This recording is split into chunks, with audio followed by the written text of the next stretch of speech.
This man lived in another person's body for 8 years after smoking salvia. The entire trip only lasted 45 seconds, but he was fully convinced that he entered an alternate reality living as another person. He experienced a trip that would leave most people in a permanent state of insanity. Before I talk about this story, we need to understand what this plant is and why it's one of the most terrifying substances to ever exist. Salvia Divinorum is a rare mind-altering herb that causes intense hallucinations and completely shatters your perception of reality. It's one of the most potent psychedelics in the world that is legal in over 20 US states. The general population is painfully ignorant about salvia's spiritual significance by treating this plant as a recreational drug. Salvia comes from a species of mint plants found in the cloud forests of Oaxaca. Native tribes of the Sierra Mazateca Mountains use this plant for healing rituals, spiritual knowledge, and seeking guidance during hard times. Mazateca shamans instruct people to chew on the leaves for a calm, introspective experience. The Mazateca Indians believe salvia is an incarnation of the Virgin Mary that needs to be treated with respect. Smoking salvia is seen as an act of violence that produces disastrous effects on the user's experience. Here's what happens on a scientific level when you smoke salvia. Salvinorin A is a psychoactive molecule that differs from other psychedelics because it targets the kappa opioid receptors of the brain.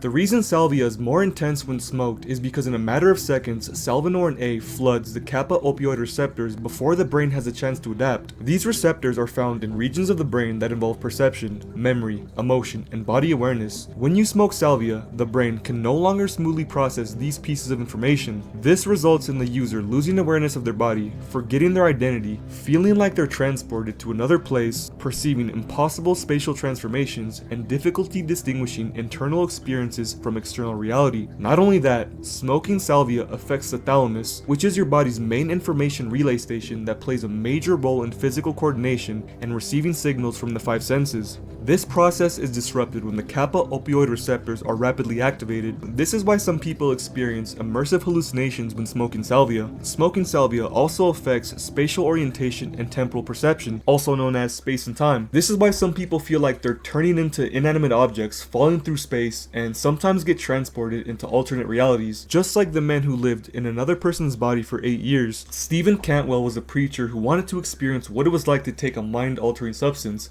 Of all the substances, he chose salvia. His biggest mistake was thinking salvia was a milder version of weed. On Christmas Day, while his family was preoccupied with Christmas gifts, Stephen and his friend went into the basement with intentions of smoking salvia. Stephen was unaware that he was about to enter another dimension and wasn't going to return for 8 years. He took a massive bong rip, then held it in for as long as possible. After blowing out the smoke, he described falling through the floor as if he was entering a time portal into another realm. He landed in another person's body who had just waken up from drowning. Stephen was no longer at a Christmas party in Alaska. He was now on a boat with people he had never met before who told him that he almost drowned while water skiing. He was hysterically laughing, telling them that they weren't real because he was tripping on salvia. They immediately rushed him to the hospital because they thought he had suffered brain damage from drowning. They told the doctors what happened, but they medically cleared him because there was nothing wrong with him. At this point, several hours have gone by and Stephen is wondering why the trip is lasting so long. They took him to the apartment where he supposedly lived and they showed him yearbook photos of him and his friends, them growing up together.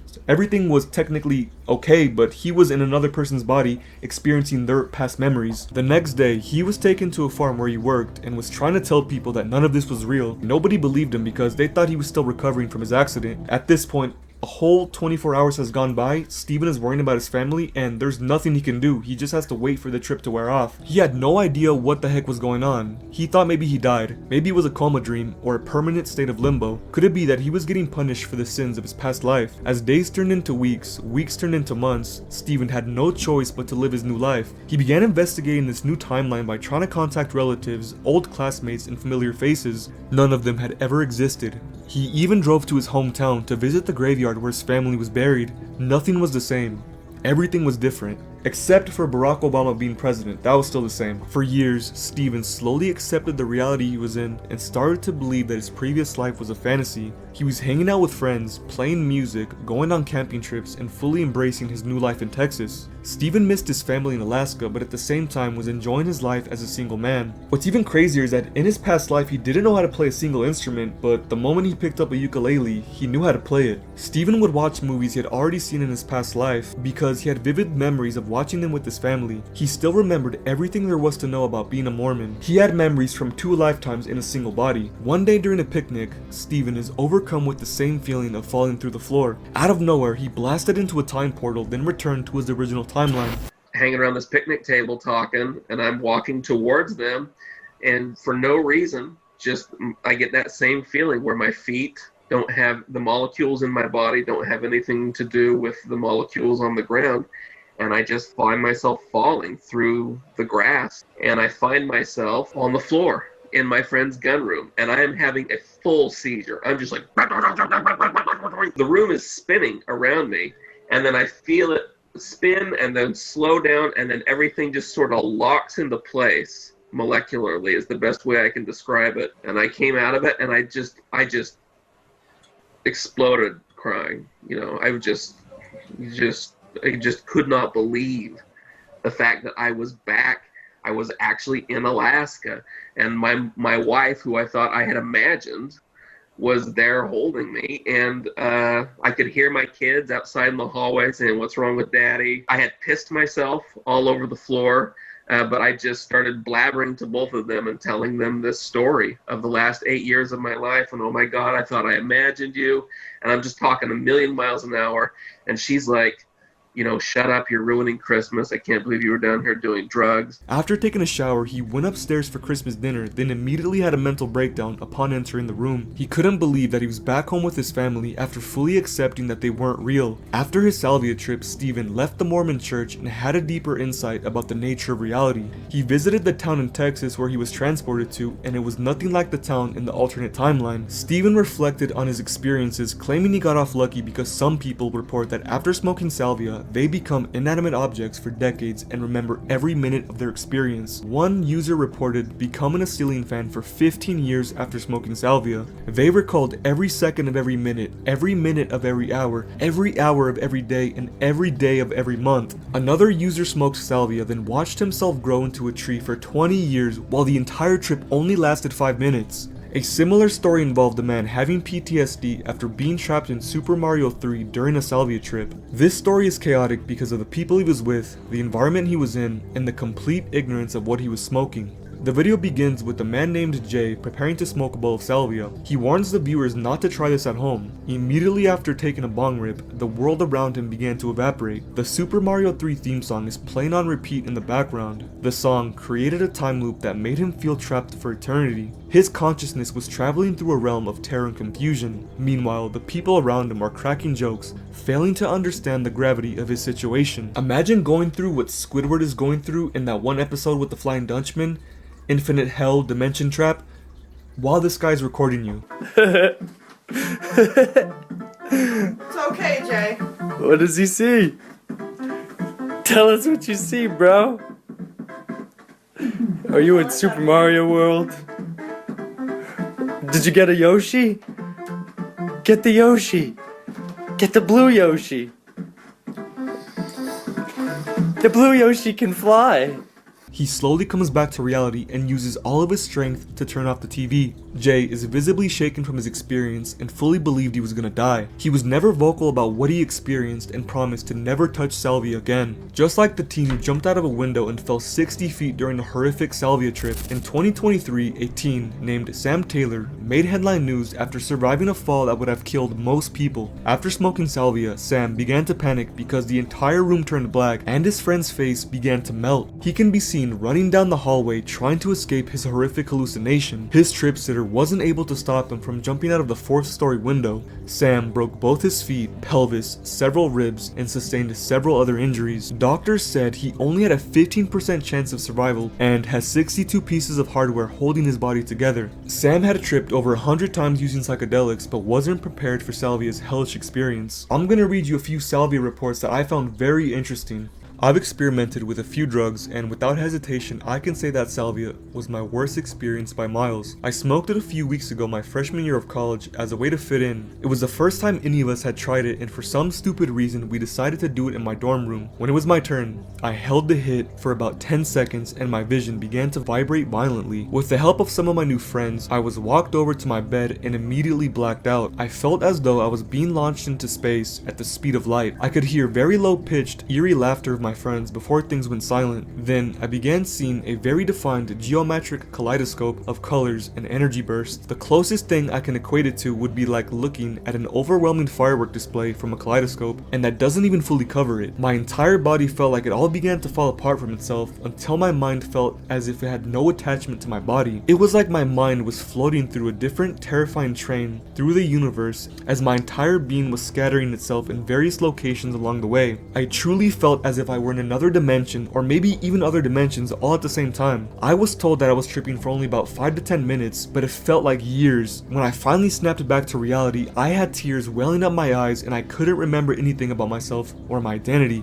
I believe it's called ego death, as I started to remember things again over the next 20 minutes. I remember thinking that I would never be able to speak to my parents or go to class again. I tried to take a cold shower to snap myself out of it, but that didn't work at all. Rather, the water hitting me was terrifying. I then went back into my room, politely asked my friends to move into another room, and I was fighting back tears and total existential freakout. After they left, I laid in my bed, still naked, and went from the shower, piecing my entire existence together. I'm not usually one to advocate for or against other people trying any drugs. I feel like it's a completely personal decision, and I'd be foolish to lead anyone one way or the other. With that said, and based on my experience, I wholeheartedly would not let anyone I loved or cared about try salvia. I took it about 4 years ago and I'm still struggling to put my finger on what it changed about me, but I definitely have felt different since. I'm not saying it's a good different or a bad different. Even just typing this comment and recalling the trip, my hands are sweating and I feel uncomfortable. It's not the same type of different that you feel after taking most psychedelics either. Just take mushrooms or LSD with a group of close friends if you're looking for an enlightening and enjoyable trip. If you do end up taking salvia, hold on to your hat. If you're not wearing a hat, then you better find one and hold the fuck onto it. Here's the second story. Horrifying. I smoked it at a friend's house on his back deck. I had smoked salvia once before and it didn't really work, so I wanted to try again. I take huge hits and all of a sudden I'm completely disconnected from reality. I'm no longer at my friend's house. I'm in a completely different three-dimensional space. Now the terrifying part. So what my trip was is that I was now a plank of wood, finding out for the first time that I'm not human, but a plank of wood with a face, connected to all my friends who were also planks of wood. The horrifying part was how real it felt. It was like this was my new existence. I was a piece of wood. All of my friends are pieces of wood. Everything that I knew were pieces of wood. When I came to, I was drooling on myself and I could see how much I scared all of my friends. For the following 20 minutes or so, I didn't speak to anyone and didn't trust them. I couldn't work out in my head what just happened. It may not seem all that crazy reading this, but I've never felt fear the way I felt during this trip. It was pure terror. My friends say that when I started the trip, my eyes became soulless and the look on my face matched the feeling of horror. I will never smoke that again, knowing that what happened is a possibility. I don't ever think I'll feel fear the way I did that day. So, a few hours ago, me and my brother were just in the car smoking. He had just bought some salvia, and I decided I should hit the salvia. After I took it, my body eventually felt like it was bubbling, including my head 10 minutes later. My vision became blurry, and eventually I saw nothing, like a blind person. It wasn't just blackness, it was literally nothing. But then, every time this man, who I didn't have a chance to see what he looked like, said the word win, I gained my vision back, but only when he said the word win. Jesus, this might sound crazy as F, but I think I was literally the word win. I gained vision a few times a day, probably only for a split second. Every time he said the word win, it's like I shot outside his mouth and instantly gain and lose my vision. I flippin' hated it. I couldn't hear or feel anything. My senses only came back when this man said the word win. I remember this dude just staring, singing, and I think I gained my senses like 30 times. Towards the end, he had sung out the word win, holding it for about maybe 7 seconds. The music in the back sounded like some genre I've never heard before. It felt like weeks until it was actually normal, but it was only 9 minutes. I found this Salvia Trip report that was posted about 3 days ago. It was one of the most mind-boggling stories I've ever heard. This Reddit user claimed to have broken through the fabric of reality and encountered an interdimensional being. First, let me just say that where I live, Salvia Divinorum is completely legal. It's been a few years since I last smoked salvia, and I kinda forgot how potent it can be. This was 3 or 4 days ago now. It takes me a few days to fully interpret / incorporate a hard trip. It's a lot like sitting with a very intense dream for a few days to work out all the details. How this started is a bit funny actually. I was watching a video about doing DMT and then staring into a red laser beam on the wall to see the source code of reality. So I think, wonder if that works on salvia too. I took a small pinch and smoked it sitting right there at my desk, thinking it would be mild. If you've never tried salvia, it hits fast. One moment I'm leaning against the wall trying to see the source code in the laser. The next moment, I'm part of the wall. Then, I'm inside the wall, through this window that the laser has created. Then, I immediately realize I'm tripping, and that familiar feeling of being a kid getting caught doing something he isn't supposed to be doing hits me. It's not the right setting. You're not using it correctly. You're acting like a child. I recognize this external, scolding voice as my companion/guide. So I grab everything and go lay in the bedroom. After giving myself a few moments, I did a proper hit and laid back down. I went in with the intent of further communicating with my guide, but that's not what happened, at least not at first. You ever see the movie Get Out? I didn't just sink through the bed, I sunk through the facade of reality itself. I became aware that I was in a fourth dimension of space, looking into the third dimension through the hole I left behind falling through my own body. I went past the mental/visual trip phase straight into a full body dissociation. For a few moments there, I forgot who I was. The whole identity of who I've become in this life is just gone. I remember being filled with this incredible feeling of FOMO, like I was about to be late for something or had forgotten something extremely important. At the same time, the place I'm in feels so incredibly familiar. I know this place. I've been here before. I remember how hard it is to focus here. That feeling somehow triggers flashes of myself in previous lifetimes. That's when another presence starts urging me to go back, and it's the weirdest thing. There's this discernible threshold between the space I'm in and our normal 3D reality. This other presence is somehow in between the layers that compromise this threshold. The best way I can describe it is like taking a book and opening it so you can see page 14 and page 272 while all the other pages remain closed in between. I can only focus on one page at a time, and right now I've gone way off my page and found myself somewhere else. This presence isn't scolding me or even telling me I'm not supposed to be here, which is actually a deviation from how Salvia trips usually go for me. Typically, I'm hit with this strong sense of seeing or experiencing something I shouldn't be. Instead, the presence is impressing on me that if I stay here, I'm going to miss so many things. I'm somehow going to mess up the timing, or miss out on something or someone important if I don't go back. In my mind, I'm back to the moment of incarnation, or the moments before I decided to take on this current life. The issue is I truly can't hold a coherent thought for more than a few moments. I can't remember myself, what I'm doing, why I'm doing it. I've completely forgotten about trying to connect or communicate with my companion/guide. There's just me, this hole in reality, and this other familiar/brotherly presence gently urging me to go back. I don't know how much time has passed between that second hit and the peak of this experience, but finally something clicks and I realize that all I have to do is open my eyes to come back. I didn't even realize my eyes were closed. That first coherent thought is like an anchor, and I briefly remember that I'm tripping. I'm here, I'm me. What the F was I doing? Either I closed my eyes again, or I'm having full open eye visuals. I next find myself in a giant hangar-sized white room. I have the impression that there's walls, floor, ceiling, but the only thing I can really make out is a huge viewing window high up behind me. The best thing I can compare it to is an empty operating theater with an observation window. In that observation room is a single, white-robed mantis being watching me. He looks remarkably similar to this, except he has no nose or mouth and his facial features are completely smooth. His head is shaped exactly like a dodo bird from Tiny Toons and his eyes are tilted more upright. This moment doesn't last long because blackness suddenly comes over me and I'm back on my bed, but I'm not alone. There's something black and red spider/centipede-like creature with dozens of legs holding/weighing me down in this place of darkness. The creature doesn't hurt me, but it keeps getting uncomfortably close to my face, probing me with its pointy legs. I think this is a good illustration of how desensitized I've become to this sort of interaction/experience because I'm completely calm and chilled during this part. I know this thing is trying to disturb or upset me, trying to get a fear response. I don't really react other than try to talk to it. I'm not fond of spiders, but centipedes especially creep me out. Whatever this thing is, it has a feminine energy and reminds me of some kind of Japanese yokai. Something like The Ring or The Grudge. The first thing I can think to say is be nice to me, but there's all this added context of why are you doing this? We could be friends. There's no reason to be doing this. It won't stop. So I remember I can fall through my body, and I do on command. I'm immediately back in that white room, but now the mantis being is standing behind my right shoulder. I finally recognize his presence as my companion. He and I are standing back watching this thing interact with my body. I finally ask my guide, why does it keep doing that? Why won't it stop? Because that's the only way it knows how to be. I just remember being sad. I don't know. I've always had this empathy for negative entities, or more specifically, I've always wondered why we need to have a negative interaction in the first place. If you hate me, that's fine, but there's no reason to, regardless of what you are or what you've done to me. I'd rather have a positive interaction. I kept saying over and over, let's be nice to each other.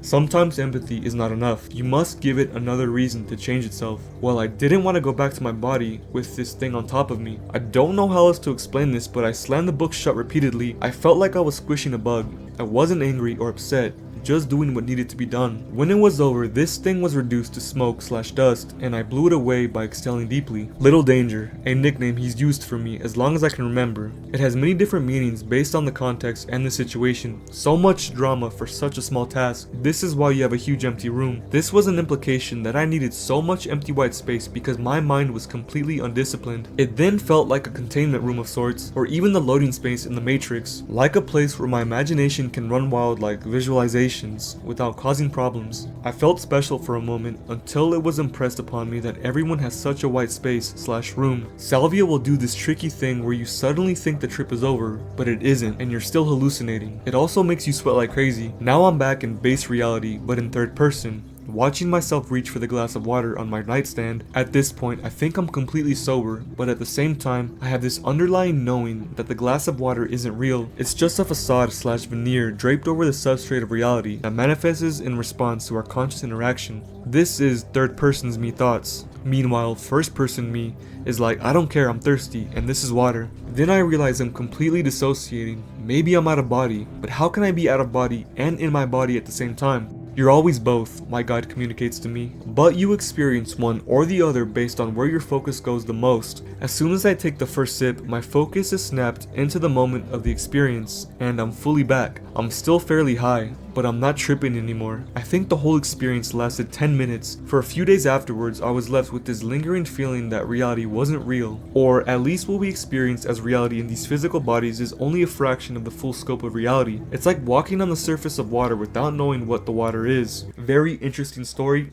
Salvia in general, I don't even have to smoke it. I'm already tripped out just reading these stories, these experiences. I would never try this substance because I don't want to risk the possibility of becoming a ceiling fan just to spend a few minutes in outer space. They need to make a movie about someone having a bad salvia trip. It's gonna be better than Backrooms, Obsession. I guarantee it. If somebody makes that movie, that's like $100 million movie right there. Thanks for watching.